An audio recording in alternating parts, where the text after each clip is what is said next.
आदिलक्ष्मी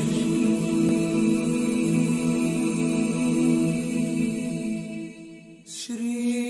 धनलक्ष्मी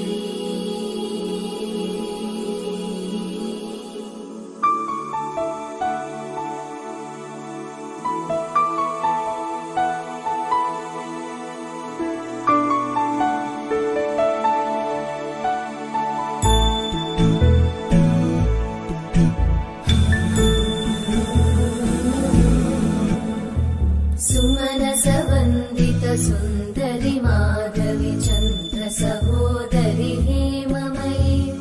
मुनिगणवन्दित मोक्षप्रदायिनि मञ्जुळवासिनि वेदनुते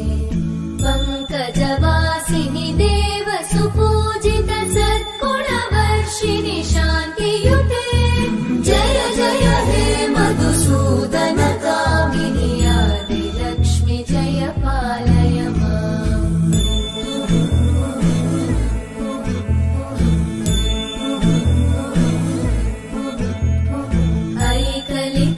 कल्मषनाशिनि कामिनि वैदिकरूपिणि वेदमये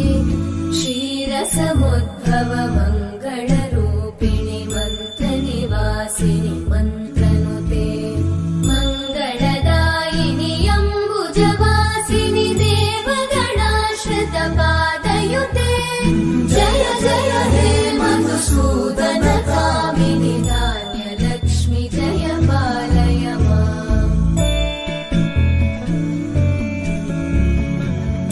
वरवर्णिनि वैष्णवि भार्गवि मन्त्रस्वरूपिणि मन्त्रमये सुरगणपूजित शीघ्रफलप्रद ज्ञानविकासिनि शास्त्रनुते भवभयहारिणि पापविमोचनि साधुजनाश्रितपादयुते जय जय हे मधुसूदन कामिनि धैर्यलक्ष्मि जय पालय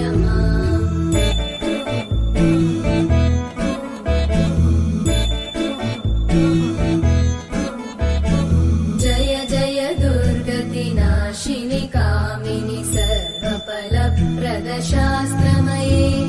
रथगजतुरगपदादि समानुत परिजनमण्डित लोकनुते हरिहर ब्रह्म सुपूजित सेवित तापनिवारिणि पादयुते